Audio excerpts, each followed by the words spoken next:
This guy as a young man had a dream to become a big movie star, to come to Hollywood and to become a great director and producer and a writer and all those kind of dreams he had. Of course, everyone told him it can't be done.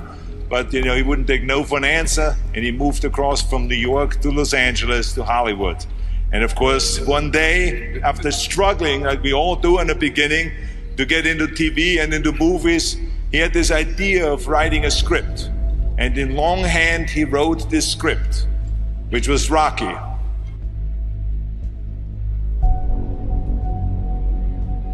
It's all about dreams, you know, and by the way, dreams cost nothing. They're free. The hard part is just keeping them going, and please keep them going, because we're here for one simple reason. He believed in the dream, I believed in the dream, and our dreams come true, and there's no reason every one of yours can't either.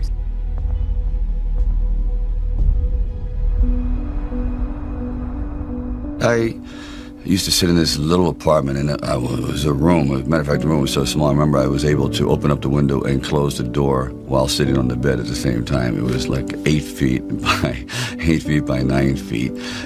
But the one thing about that room, there was really very little distraction. So I would sit there propped up in bed, and I'd go out with my big pen and legal pad and just start writing these stories. And most of them were very, very trivial, but there was something about the process of unrealized dreams. I was always brought back to this subject because I think it's one of the most enduring subjects and one of the most difficult passages for people to accept, that they never were realized in their own lifetime, that they just didn't get that shot.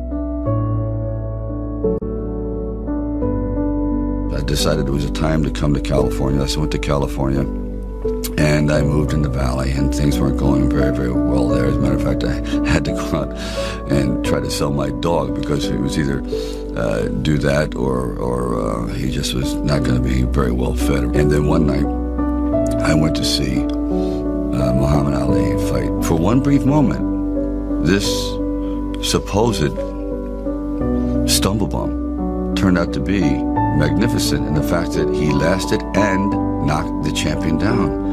I said, boy, if this isn't a metaphor for life.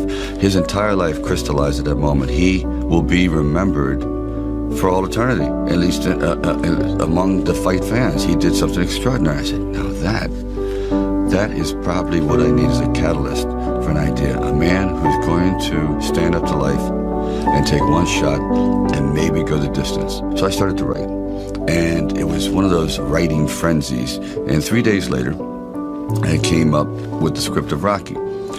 Now, the script by no means was a finished piece of material. It was probably about 90 pages, and maybe 10% of it remained in the final script, but it was done.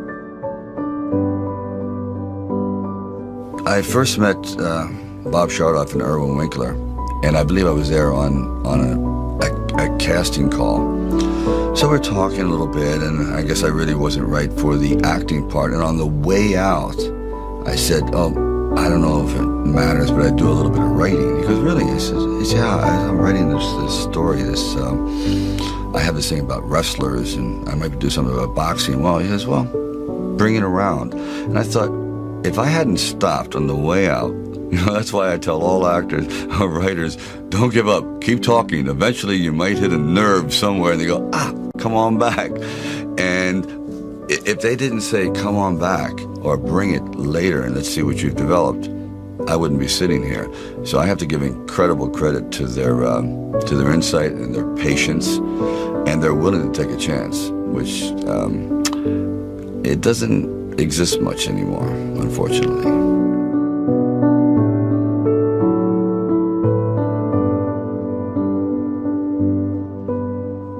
Originally, when I brought the script to them, they were fairly enthusiastic about it. The one thing they were not enthusiastic about was me playing the part, and I really can't blame them at the time. But there was something inside of me that you know, this opportunity is never going to come around. And I really wasn't used to money, and I had no idea of what I would be missing. But the temptation started to come forward. First, it was $25 grand and $100,000. I go, well, I never heard of $100,000 because I had like $106,000 dollars in the bank. And like I said, I had to sell my dog, and things were not looking very, very good.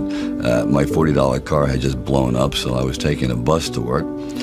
But still, it didn't matter. I wanted to stick with it. Then it went up to $150,000, $175,000, and it went up to $250,000. Now my head was starting to spin, and it went up to $330,000, and probably I heard it went up to $360,000. And I thought, all right, you know, you've really managed poverty very well. You've got this down to a science. You really don't need much to live on. I had like sort of figured it out. So I was not in any way used to the good life. So I thought, you know what? If I know in the back of my mind, if I sell this script and it does very, very well, I'm going to jump off a building. And if I'm not in it. So this is one of those things where you just roll the dice and you fly by the proverbial seat of your pants. Say, all right, I got to try it. I got to just do it. I may be totally wrong, and I'm going to be taking a lot of people down with me, but I just believe in it. We were working with the handheld camera at the time with Garrett Brown, and it was somewhat experimental. And he'd film me running through shopping malls and up down the steps and flights, curved corridors along the river, until finally my legs basically gave out and I'm like writhing on the ground, and I want to rise up and say, John, I'm dying here. And he goes, no, use it. Use the pain. I said, for what? I mean, I'm in misery. He goes, well, no, you know, it's giving your character, it's giving him some depth. I said, it's giving me bruises. It's giving me like agony. I can't sleep at night. Like the scene where we just jumped down and saw this ship along the dock, docked along the pier. And I said, just jump out, run as fast as you can along the ship. And I'm running and running. I said, you know what? My legs are buckling. I'm literally going to crash down here. Teeth are going to go, jaw, face. I'm just going to be ground down to this flat-faced image. Please. And I just barely made it.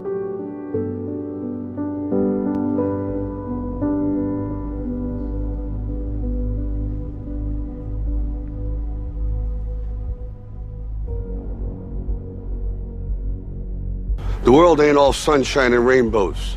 It's a very mean and nasty place, and I don't care how tough you are, it will beat you to your knees and keep you there permanently if you let it.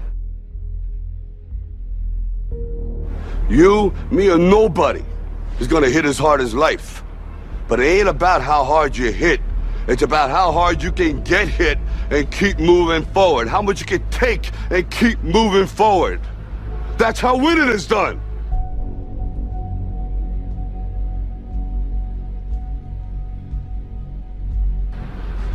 Now, if you know what you're worth, now go out and get what you're worth. But you gotta be willing to take the hits and not pointing fingers saying you ain't where you wanna be because of him or her or anybody. Cowards do that, and that ain't you. You're better than that.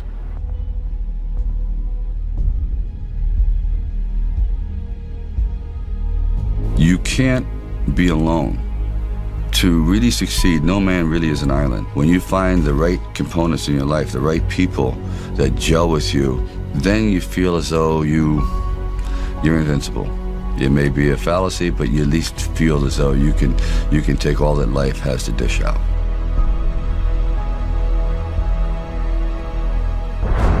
At the very end of our lives, if we can still say, you know, we were never humbled, we were knocked down, but we got up, and I can say, I lived life with integrity, and I took all the blows, as the song says, and I still prevailed. I think that's a good epitaph for anyone.